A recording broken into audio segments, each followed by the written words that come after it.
67 BC, and the results of what happened are celebrated. After 3 years, it led to a revolt, and after 3 years, they rededicated the temple from that outrage, and they celebrate that to this day in Hanukkah. And we'll talk more about that when we get there. But while I'm here, I didn't want to miss the point. Do you notice what Jesus says? When ye therefore shall what? See. See, the abomination of desolation occurs in the Holy of Holies. Who gets to go in the Holy of Holies? Anyone here been in one? Only under normal way, only the high priest, only once a year, and after great ceremonial preparation at Yom Kippur. So the Holy of Holies is inside the holy place, which is inside the temple. How can you, assuming you're somebody in Judea, see this going on? How do you see that? On CNN. And I'm not being facetious. In other words, this is a major political event that happens inside, in the Holy of Holies, inside the holy place, inside the temple. That's how we know there'll be a temple standing for this to happen. And how will you, if you're in Judea, when you shall see this, then let them which be in Judea. It doesn't limit the people seeing it. It could be around the world. But when this happens, then let them which be in Judea flee into the mountains. Not New York or LA or wherever. Those who are in Judea. Why? You need to understand what's going on here. But this is a major trigger point. It's a prophecy. It will mean nothing to you until you go to that passage that Jesus is pointing them to in Daniel and understand the context of all of this, which is what we're about. But when that happens, Jesus says, let them which be in Judea flee the mountains. And then he says, let him which is on the housetop not come down to take anything out of his house. If you've been in Israel, you know the houses that are on hillsides, they typically are, it's very hilly. It's the roof that is sort of the patio. It's the place they spend the cool of the evening on. Not the backyard, they're not that large, but it's on the roof. The roof is sort of like a fellowship place. You go downstairs to get to the bedrooms and all the rest of it, see? Let him that is on the housetop, typical social place, not come down to take anything out of his house. In other words, he's saying, you split, and you split now. Neither let him which is in the field return back to take his clothes. And woe unto them that are with child, and to them that give suck in those days, because they're going to have a logistics problem, because they've got to flee with that burden, that handicap. Get this last phrase. Pray that your flight be not in winter, neither on the Sabbath day. Is he talking to Gentiles here? Keep that in mind, because the whole study tonight is going to focus on Israel and Jews, not Gentiles. And you'll see why. It's very important to understand. He is directing this to his disciples, which are Jewish, but it's obviously yet future, and yet his focus here is, most people don't fully recognize the Jewishness of Matthew 24. Because he goes on to say later, he says, for then shall be great tribulation, such as was not since the beginning of the world to this time, no, nor ever shall be. He is quoting from Daniel 12. We'll look at that shortly. But Jesus himself labels not 7 years, the last half of that 7-year period, as the Great Tribulation. He labels it right here, drawing from Daniel 12. And we'll get into that shortly.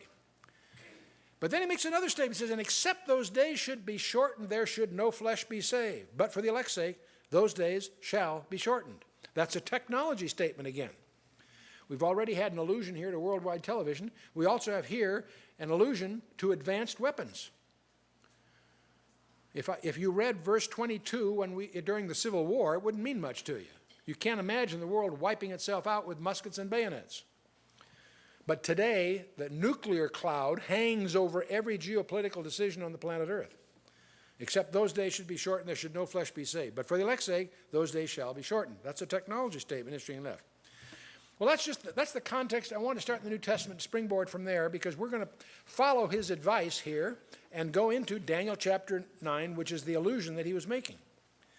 And now a couple of things, another fact that most of you are familiar with, but I want to emphasize it because it's going to be of profound significance to you when you get to verse 25 of Daniel 9.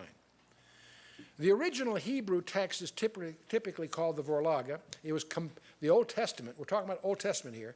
The Tanakh, as the Jews would call it. That was really assembled, we understand, in the days of Ezra and Nehemiah. 4 or 5 centuries, several centuries before the gospel period. When you get to the 3rd century before Christ, if you were a Jew, you probably did not know much Hebrew. You spoke Greek. Greek was the enforced language under Alexander the Great and following. Latin became the official language of the Roman Empire, but even in the Roman Empire, it took a while to, it was the official language. Everybody spoke Greek. Greek was the language. If you were Jewish, that was frustrating. You used Hebrew the way a Catholic uses Latin. You might know some Hebrew for ceremonial reasons, certain prayers and things, but it wasn't necessarily a comfortable language to you. And for that reason, the Jewish community aspired to having their scriptures translated into Greek, the common and very precise language of the day. So under Ptolemy Philadelphus II, starting about 285 BC and finishing at 270 BC, he commissioned 70 top scholars. Some say 72. Some say there were 6 from each of the 12 tribes. There's all kinds of legends about this, but the word 70, the word Septuagint, is just a fancy word for 70. Their work product, that 15-year work product, is known as the Septuagint translation. The point I want you to keep in mind is that was in black and white 3 centuries before Christ's ministry. The Greek version, the Septuagint version of the Old Testament, was the Christian's Bible during the New Testament period. Most of your New Testament quotes from the Old are from the Septuagint, the Greek, not the Hebrew. So I just want to, the reason I want to emphasize this, setting aside who wrote Daniel and under what circumstances, for our purposes tonight, it doesn't matter. It was in black and white 300 years before Christ makes references here. And you need to understand that before some surprising discoveries here. And understand the Septuagint. You need to understand the importance of the Septuagint translation. The Masoretic text, the Hebrew text that we have in the Old Testament, was actually derived from the Council of Yamnia in 90 AD, but most of it, as we have it today, is really about 9th century. So it came much later than the Septuagint, and that's when you have a Hebrew quote in the Old Testament, it's usually from the Masoretic text. But the Septuagint is the most useful for our purposes because it predates the New Testament period by 3 centuries. Now in Daniel 9, it's also known as the interrupted prayer. There are 3 important primary prayers in the historical books of the Old Testament. Ezra 9, Nehemiah 9, and Daniel 9. It happens to be 9 in all 3, which is not any significance. I think it just will help you remember it. But we're going to look at the first 19 verses of this chapter are Daniel's prayer. And then Gabriel interrupts his prayer. And he gives Daniel the most astonishing 4 verses in the entire Bible. That's why we're here. The so-called 70-week prophecy, verses 24 to the end. 24, 25, 26, 27. But let's start with a prayer. Most people jump right into the 4 verses. This is too important to be cut corners. Let's jump in and get the context here. Daniel chapter 9, verse 1. In the first year of Darius, the son of Ahasuerus, the seed of the Medes, which was made king over the realm of the Chaldeans, and he goes on. Now these are titles. Some people believe that Darius was the uncle of Cyrus, but that's conjecture by some of the scholars. He was made, it says, he was made king, implies a passive recipient in some kind, so that leads to other scholastic speculations. But the important part of this is, setting aside the successions in the Persian Empire, it's verse 2. In the first year of his reign, I, Daniel, understood by books the number of the years whereof the word of the Lord came to Jeremiah the prophet, that he would accomplish 70 years in the desolations of Jerusalem. So Daniel, this whole thing starts because Daniel was reading his Bible. And he was reading specifically in the book of Jeremiah. Now, the first thing that will leap out at you if you're a student of the Bible is that Daniel took Jeremiah literally. When Jeremiah talks about 70 years captivity, it wasn't allegorical. It wasn't approximate. Daniel assumes it's precise.